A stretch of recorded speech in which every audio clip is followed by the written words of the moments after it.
नमस्कार, seat scanner में आपका स्वागत है। मैं हूं राकेश रंजन।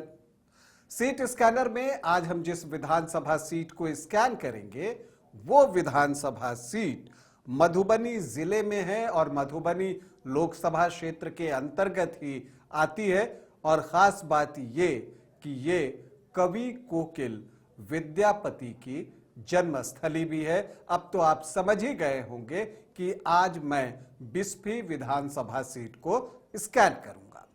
बिस्फी विधानसभा सीट पर जो पहला चुनाव हुआ था वो 1967 में हुआ था और राजकुमार पूर्वे कम्युनिस्ट पार्टी के उम्मीदवार के तौर पर यहां से चुनाव जीतने में सफल रहे थे। अगर आप बिस्फी विधानसभा की बात कीजिए तो यहां आपको जो कम्युनिस्ट पार्टी ऑफ इंडिया है उसका प्रभाव स्पष्ट रूप से दिखेगा। कांग्रेस के साथ उसका एक मुकाबला जो है यहां पर होता रहा और कांटे का मुकाबला हुआ, लेकिन बीच बीच में जो है आपको अन्य पार्टियां भी यहां से चुनाव जीतते रही हैं। देखिए, कुल 14 चुनाव बिस्फी में अब तक हुए हैं, जिसमें कांग्रेस को 4 बार कामयाबी मिली है, लेकिन सीपीआई जैसा मैंने कहा सबसे सफल पार्टी है, उसको 5 बार जो है बिस्फी में सफलता मिली है। बीजेपी एक बार यहां से चुनाव जीतने में सफल रहा है, तो आरजेडी को 2 बार जो है बिस्फी का प्रतिनिधित्व करने का अवसर मिला है और निर्दलीय भी 2 बार चुनाव जीते हैं। अगर हम बात करें कि व्यक्तिगत रूप से किसने सर्वाधिक जीत हासिल की, तो राजकुमार पूर्वे का ही नाम सामने आता है। वो 4 बार जो है बिस्फी से चुनाव जीतने में सफल रहे। दूसरे स्थान पर हैं हरिभूषण ठाकुर बचौल, जो कि 3 बार यहां से चुनाव जीते, और शकील अहमद भी यहां से 3 ही बार चुनाव जीतने में सफल रहे हैं। तो ये कुछ सफल उम्मीदवारों की जो कि ज्यादा बार यहां से चुनाव जीते उनकी चर्चा। लेकिन जब आप बिस्फी की बात कर रहे हैं तो यहां पर आपको दिखेगा कि मुस्लिम वोटर्स की संख्या यहां पर बहुत अच्छी है। इनफैक्ट आप कह सकते हैं कि अन्य सभी जातियों से मुस्लिम वोटर्स जो हैं वो ज्यादा हैं। तो इस बार क्या हो सकता है? देखिए, इस बार संभावना ये व्यक्त की जा रही है कि यहां से असदुद्दीन ओवैसी की पार्टी एआईएमआईएम भी अपना कैंडिडेट दे सकती है। क्या ऐसा होगा ये देखना होगा। हालांकि जो एमआईएम है वो बिस्फी में सक्रिय है, अभी वो सदस्यता अभियान भी जो है वो चला रही है, तो देखना दिलचस्प होगा। खैर, हम वापस लौटे और देखें कि यहाँ जो आखिरी 3 चुनाव हुए हैं उसमें क्या कुछ हुआ है। तो 2010 में यहां पर डॉक्टर फैयाज अहमद आरजेडी के प्रत्याशी थे, वो चुनाव जीतने में सफल हुए थे और उन्होंने हरिभूषण ठाकुर बचौल, तब जेडीयू से चुनाव लड़ रहे थे, उनको शिकस्त दी थी। हालांकि हरिभूषण ठाकुर तब जो है वो सिटिंग विधायक थे, लेकिन वो जीत नहीं सके, उनको हार का सामना करना पड़ा। हार जीत का मार्जिन 9,501 वोटों का रहा। लेकिन यहां पर आप देखिएगा कि कांग्रेस को भी 7% जो है वो वोट आए। सीपीआई भी यहां पर चुनाव जो है वो लड़के एक मत प्रतिशत अपने लिए लाने में सफल रहा।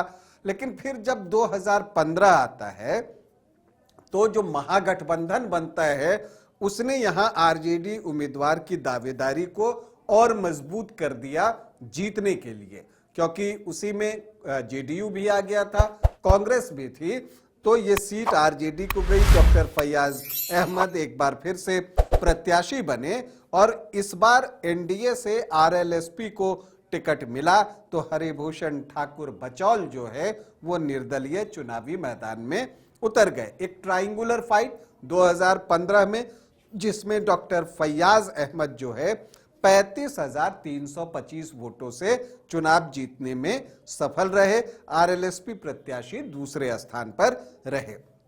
फिर 2020 आता है, एक बार फिर से अपने सिटिंग विधायक पर आरजेडी भरोसा जताता है। उसे यह भी उम्मीद थी कि अब लेफ्ट पार्टियां उसके साथ है, तो उसका दावा भी अभी भी मजबूत है और डॉक्टर फैयाज अहमद को ही वो प्रत्याशी बनाता है। 76,333 वोट जो है डॉक्टर फैयाज अहमद लाते हैं। लेकिन इस बार आमने सामने का मुकाबला हो गया और हरिभूषण ठाकुर बचौल जो है वो 86,574 वोट लाने में कामयाब हुए और 10,241 वोटों से चुनाव जीते।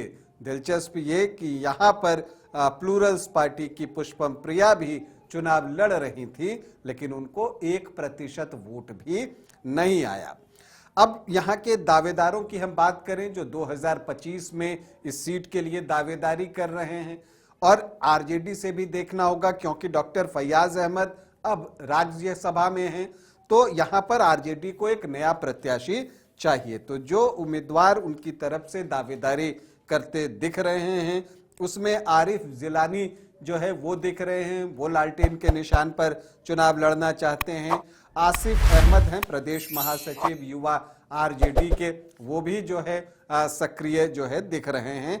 कांग्रेस से मोहम्मद इम्तियाज नूरानी भी प्रयास करते हुए दिख रहे हैं। लेकिन जो सबसे दिलचस्प बात है कि एआईएमआईएम, क्योंकि यहां पर जो है मुस्लिम वोटर्स की संख्या बहुत अच्छी है, इनफैक्ट 31% है, तो एआईएमआईएम भी यहां से चुनाव लड़ सकता है। और अगर असदुद्दीन ओवैसी की पार्टी यहां चुनाव लड़ती है तो मुकाबला बहुत दिलचस्प हो जाएगा और तब देखना होगा कि मुस्लिम वोटर्स किस तरफ वोट करते हैं।